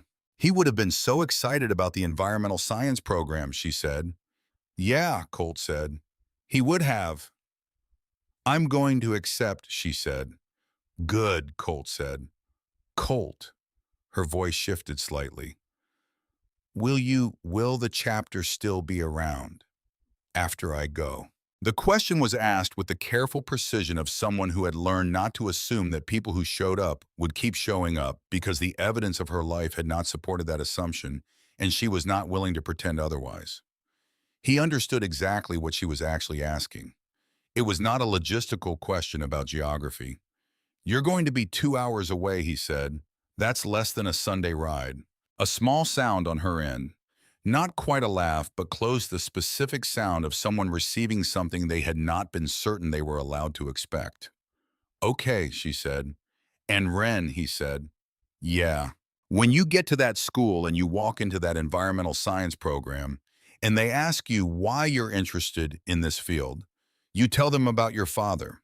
You tell them exactly what he did and exactly how he did it. You make sure they understand what rigorous field documentation looks like, because he was the best example of it any of them are ever going to encounter." He paused. "You carry him into that room. You've been carrying him this whole time. Don't stop." The silence that followed was the kind that meant someone was holding something too full to speak through without spilling it. "I won't," she said finally. The day the EPA formally completed the initial decontamination assessment on the old Millbridge underpass site and cleared it to residential standard, Colt drove out there alone. No bikes, just his truck in the quiet of an early March morning, cold and clear the sky. The specific blue that only appeared in late winter when the air had been scrubbed clean by weeks of cold and everything was sharp-edged and unambiguous. He stood where Wren's shelter had been. The pallet was gone. The drainage pipe was cleaned and assessed. The bank had been excavated, the barrels removed, the contaminated soil replaced with clean fill that had settled over the winter. The space looked like nothing now, just concrete and clean earth and the sound of the river moving. He had the park plans in a folder on the passenger seat of his truck. The architect, a woman in Knoxville who had offered her services at cost after reading Patricia's piece about the project, had drafted something that started with the land and worked outward rather than imposing something on top of it. A native plant meadow along the riverbank following the natural contour of the ground. A walking path connecting to the county trail system 2 miles downstream. A grove of native trees planted in a pattern that followed the GPS coordinates of Daniel Mercer's original soil sample sites. Wren's idea, which the architect had taken and made into something that was both scientifically specific and quietly beautiful. The kind of design that rewarded people who knew what they were looking at and was simply lovely to people who didn't. A bench overlooking the river, a small bronze plaque, and an educational kiosk, also Wren's idea explaining the history of the site. The contamination, the cleanup, the man who had found it, not presented as a tragedy Wren had specified, presented as evidence that one person with a soil sample kit and a spiral notebook could change what happened to the water 60,000 people drank. So people know it's possible, she had said. That's all. So they know it's possible. His phone rang. Decker. "Creed's legal team filed for a plea," Decker said. "Just came through Patricia. He's taking a deal." "What deal?" 22 years. No parole eligibility until year 18. A pause. "Prosecutor says he fought it until this morning. Something changed." "What changed?" "His daughter," Decker said. "She read Patricia's full series. All 22 pieces, including the one about Daniel Mercer's methodology and the one about Wren at the bridge." Another pause. "She withdrew from his legal defense fund this morning. He's been funding his own defense in part through family contributions. Without her portion, the long fight becomes financially untenable." Colt stood on the clean bank for a moment. "His own daughter read what he did," he said, "and walked away," Decker said. Colt looked at the river, at the water moving past the clean bank, cold and clear in the March light. "Does Wren know?" he said. "Not yet. Thought you'd want to tell her." "I'll call her tonight," Colt said. He put the phone in his pocket and stood on the clean ground for a while longer. He thought about Bartholomew Creed, who had built an empire on the assumption that what you buried stayed buried. That contamination, if deep enough and hidden enough, became someone else's problem eventually, or maybe never. He had been wrong about the land, and wrong about the people, and wrong in the end about his own family. Things buried had a way of surfacing. Daniel Mercer had known that. He had built his entire methodology around it. The truth did not stay buried. It waited for someone thorough enough to find it and patient enough to carry it to the surface. Colt walked back to his truck. He had calls to make and a park to build and a chapter meeting to run and a 2-hour ride to plan for the weekend so he could have dinner at Mrs. Calloway's table and hear Wren talk about the Westbrook acceptance packet, which Mrs. Calloway had reportedly already laminated the cover letter of, because that was exactly the kind of woman Eleanor Calloway was, and the world needed more of them. Wren turned 15 on the 14th of March, and she spent the morning of her birthday doing something she had not done in over a year. She slept past 7. Mrs. Calloway let her sleep, made pancakes with blueberries, which Wren had mentioned exactly once in passing 6 weeks ago, and left them covered on the stove, and sat in the living room with her coffee and her binder of Patricia Holloway's articles, which now ran to 81 pages and did not knock on the bedroom door until 9:15. By that point, Wren had been awake for half an hour lying on her back in the small, warm room with the east-facing window, watching the March light come through the glass in the particular way it came through in the mornings, and thinking about her father. Not with grief only, with something more complicated and more honest than grief alone. She thought about the way he made his coffee too strong and then apologized to it, actually spoke to the cup, said, "Sorry, buddy, I did it again." She thought about the field notebooks in every jacket pocket, the way he would stop mid-conversation to hold up one finger and write something down. Just a second. Just a second. She thought about the specific sound of his laugh, which started low and built slowly, the opposite of how most people laughed. She thought about 10,000 small things that loss could not reach, that lived in a part of her that was not subject to what had happened to him, that would still be there when she was 40 and when she was 70 and when she was whatever she became in the years between now and then. She thought about what Colt had said. You carry him into that room. You've been carrying him this whole time. Don't stop. She got up.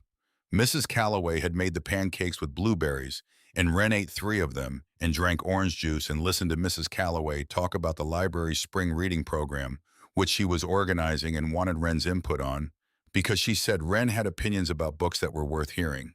Nobody had said that to Wren, that her opinions were worth hearing, in a very long time. She was still sitting with the warmth of it when her phone rang. Colt. "Happy birthday," he said. "How did you remember?" she said. "You told me in October," he said. "I wrote it down." She smiled. She was becoming more familiar with the shape of her own smile. It turned out that smiling like safety required practice when you had been out of the habit. "What's happening today?" she said. Because cold calling on a specific day with a specific greeting almost always meant something was happening.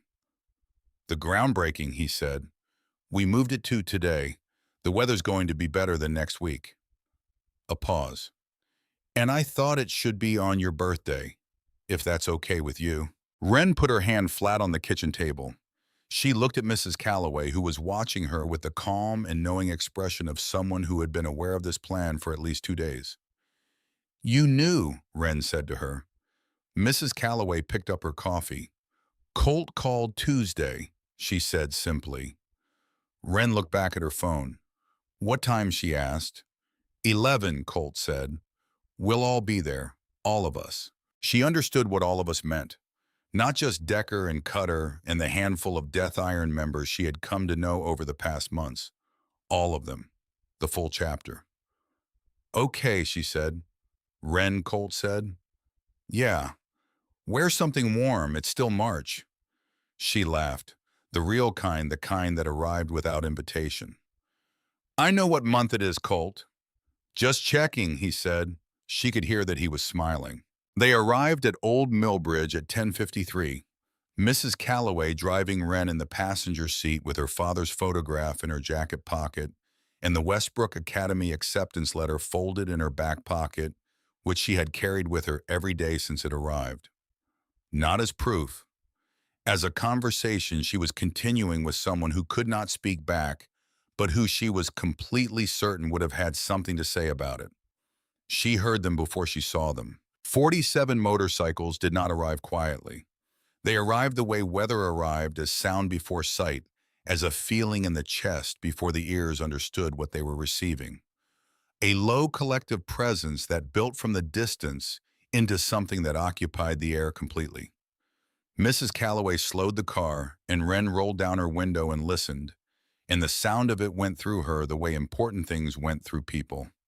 Not past her, through her, changing something in the pressure of what she carried inside, leaving the air different on the other side of the moment. They were already there when she arrived. All 47 lined up along the county road in rows that extended the full length of the access clearing engines running. Colt stood at the front off his bike at the entrance to what had been the underpass access road, now gravel-topped and marked with a temporary county park sign. He was wearing his cut. He was looking at her car as it pulled in. His expression was the one she had come to know as his face, when something mattered significantly controlled and warm, and absolutely present the way he always looked when he had decided that a moment deserved his full attention. Wren got out of the car. The moment her feet touched the gravel, all 47 engines went silent. Not staggered, not gradual. All at once together, the sound dropping away like something released. And what replaced it was a silence that was not empty. It was full of presence, the way silences were that had just displaced something enormous. Every man on every bike looking at her, not performing, just present. Wren stopped walking. Colt came toward her. He stopped 2 feet away and looked at her with those gray eyes that had looked at her in the rain on County Road 11 months ago. And he said, "We thought it should be quiet when you got here." She pressed her lips together. She was not going to cry at 10:53 in the morning at her own birthday groundbreaking. She had made this decision in the car, and she was maintaining it. "Thank you," she said. Her voice came out level. She was proud of that. Colt nodded. He reached into his cut and produced something folded dark, held in both hands, with a formality that told her immediately that it was not casual. He held it out. She took it and unfolded it. It was a cut. A leather vest black size for her. Not a child's version. Not a costume. A real one properly weighted with the Death Iron MC patch on the back, the same as his, the same as all of them. And above the patch, in the place where members carried their road name, 2 words stitched in white thread. Honored Sister. She looked at it for a long moment. The leather was stiff and new and smelled like the same thing his had smelled, like that first night road wind and something solid and real. "This is real," she said. "It's real," Colt said. "I didn't," she started. "You ran into the road in the rain and warned 14 men who were riding into an execution," Colt said. "You guarded your father's evidence through every cold night from September to November with no resources and no backup and no guarantee that anyone was ever going to come. You briefed a federal agent on evidentiary standards at 2 in the morning after being awake for 20 hours. And you told the truth when telling the truth was the most dangerous option available to you." He held her gaze. "You did quite a bit." She looked at the cut in her hands. Then she looked at him. Then she put it on. The leather settled onto her shoulders. It fit. She turned to face the 47. Every single one of them raised a fist. Silent. Simultaneous. Absolute. Wren Mercer raised hers back. She cried then. She had decided she wasn't going to, but some decisions got made for you, and this was one of them. She cried the way people cried when something they had stopped expecting arrived suddenly and completely and without any way to moderate it. She turned back to Colt, and he did not offer platitudes, and did not tell her it was okay, and did not fill the moment with anything other than his steady, present attention. And she was grateful for that, in a way she would not have been able to articulate, except to say that it felt like being treated as someone who knew what they were feeling and didn't need it explained to them. When she was done, she wiped her face with the sleeve of the new cut and looked at Colt and said, "My father would have been embarrassed by all of this." "Probably," Colt said. "He would have come anyway." She laughed, sharper than the laugh in the kitchen, the kind that came right after something true. "Yeah," she said, "he would have." The groundbreaking was simple, which was right. No podium, no microphone, no formal agenda. A piece of land that had been cleaned and a plan for what it would become in the people who were going to build it. Agent Reyes was there in her own clothes, which surprised Wren until she understood that Reyes had chosen to be here as a person rather than as a function, and that the choice itself was the thing. Patricia Holloway was there without a notebook, which Wren had never seen before, and which meant the same thing. Colt handed Wren a shovel, a real one-wooden handle worn smooth at the grip from actual use, the kind her father would have approved of. "You start," Colt said. She drove the blade into the clean earth and turned the first shovelful and set it aside. The soil was dark and rich and smelled like nothing bad at all. Just earth, just the ordinary productive smell of ground that had been given back to itself. Colt took the shovel and turned the second. Decker took it and turned the third. And then the chapter moved in and the work began, and Wren stepped back and watched 47 men work the ground where she had once hidden from the world. Mrs. Calloway appeared beside her with a cup of hot cocoa from a thermos she had brought without mentioning it to anyone, because that was exactly the kind of woman she was. Wren held the cup in both hands and watched. Patricia came to stand beside her mid-morning when the main work was well underway. "Can I tell you something?" Patricia said. "Yes," Wren said. "I've been covering the Creed case for 4 months. 81 articles. I've talked to the federal prosecutors, to Reyes, to 3 separate environmental scientists, to families in the downstream watershed." Patricia paused. "I want to tell you something about what I found when I went back through your father's journals with a researcher from the university's environmental science program." Wren turned to look at her fully. "Your father's documentation methodology," Patricia said carefully, "is according to Dr. Ellen Park, who is one of the leading field researchers in environmental forensics in the country, the most complete and legally viable field documentation of industrial contamination she has reviewed in 30 years of practice." She held Wren's gaze. "Not good, not solid, the best. Dr. Park wants to write it up as a formal case study. She wants it published in the Journal of Environmental Forensics. She wants it taught." A pause. "She wants to name the methodology," Patricia said. Wren looked at her. "She wants to call it the Mercer Protocol." The cup in Wren's hands was warm. The morning air was cold. The sound of 47 men working in the earth was a steady presence behind her, and the river moved at the edge of the site, clean and patient and continuous. She thought about her father stopping mid-conversation to hold up one finger and write something down. Just a second. Just a second. She thought about the field notebooks in every pocket. She thought about the Pelican case under the pallet. She thought about what he had said, that the truth documented properly didn't depend on anyone believing it. It stood on its own. Students she would never meet in places she had never been would learn how to document the truth rigorously enough that it survived everyone who wanted to bury it, and they would learn it from a methodology that carried her father's name. "Yes," Wren said. "It feels exactly right." Patricia nodded. She didn't write anything down. She just stood beside Wren in the comfortable silence of two people who understood each other without requiring explanation. Colt found Wren at the river's edge an hour later. The main work was done for the day, the site marked and turned and ready for the next phase, and the chapter had gathered near the road in the warmth of a large group of people who had just done something physical and useful together. Wren was standing at the water, her cut on her father's photograph in her hand. The river moved past her in the March light, cold and clear, carrying nothing bad anymore. Colt stood beside her without speaking. "Patricia told me about the Mercer Protocol," Wren said. "I know," he said. "She called me before she came today." Wren looked at the water. "What do you think he would have said?" "About all of it. The case, the protocol, the park, Westbrook. If he could see it." Colt thought about Daniel Mercer, a man he had never met, but whose handwriting he knew, whose methodology he understood, whose love for his daughter was visible on every page of every journal he had left behind. He thought about what kind of man built an evidentiary case while dying because he believed the truth should outlive him. "I think he would have said that the park is a good idea," Colt said, "and the protocol is more than he expected, and Westbrook is everything he wanted for you." He paused. "And then he would have said that none of it matters as much as the fact that you're standing here in March sunshine with warm feet." Wren pressed her lips together. She looked at the photograph. "He used to say that," she said quietly.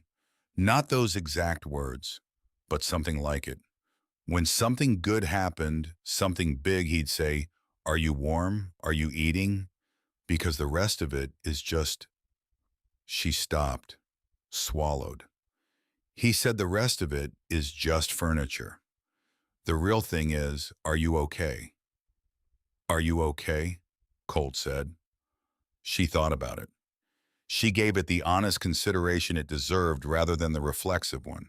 "I'm getting there," she said. "I think I'm genuinely getting there." "That's the right answer," Colt said. She put the photograph back in her jacket pocket.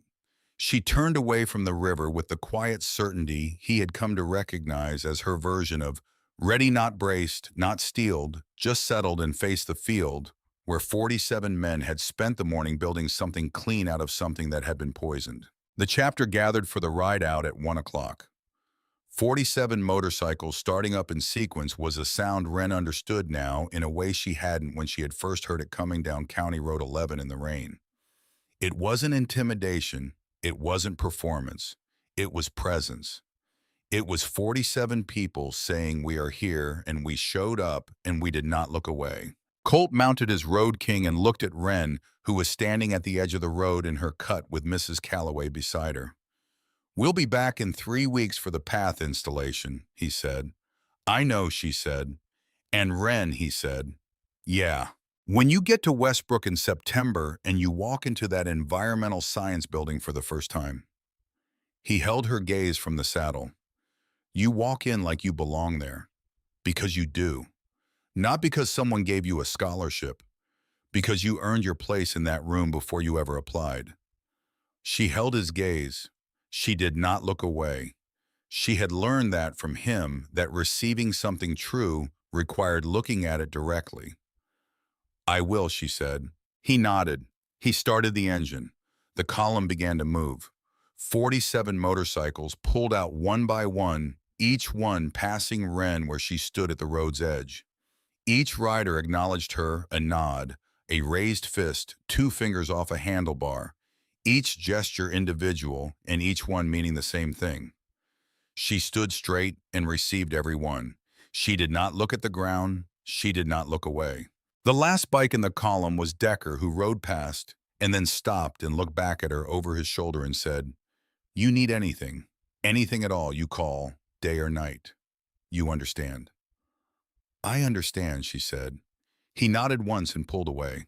The sound receded down the county road, growing smaller and then smaller still, until it was a suggestion of sound, and then a memory of it, and then just the morning, the river, the clean-turned earth of the site, the March sky blue and precise above all of it. Mrs. Calloway put her arm around Wren's shoulders. Wren leaned into it. She looked at the site, at what it was becoming, at what it had been, the hiding place and the guard post and the cold that had lived in her bones by December, and the hunger she had rationed around, and the long, patient dark of every night she had spent there. She did not push those things away. She had learned that pushing things away was not the same as surviving them. You survive them by letting them be part of the full picture, by understanding that what you had been through was real and that you were more than it, and that both things were true simultaneously. Her father had taught her that. Not in those words. In the way he documented everything, every anomaly, every irregularity, because you did not pretend the contamination wasn't there. You measured it and recorded it, and then you figured out how to remediate it, and then you built something living on the clean ground. She was 15 years old. She had a scholarship to Westbrook Academy. She had an honored sister patch on her back. She had a librarian who laminated acceptance letters, and a federal agent who had said her father should be in a textbook, and a journalist who had named him in the first and second and final paragraph of the most read article in 4 years, and a methodology that would carry his name into classrooms she would never see. She had a photograph in her pocket. She had her father's voice in her memory, specific and permanent, and beyond the reach of anything that had happened or would happen. She had the combination to his Pelican case memorized in her hands. She had the Mercer Protocol, rigorous, thorough, legally unassailable living now in the world, as the formal record of who he was and what he believed. The truth does not stay buried. It waits for someone thorough enough to find it and brave enough to carry it to the surface. Daniel Mercer had known that, had staked his life on it and lost his life for it, and won it anyway because the truth he documented was standing on clean ground in the March sunshine, wearing his name on a park sign and a research methodology, and in the quiet, certain spine of a 15-year-old girl who had inherited his precision and his courage and his absolute unshakable belief that the evidence, if gathered properly, would speak for itself. She turned from the site and walked back to Mrs. Calloway's car. Her feet were warm. She was not afraid.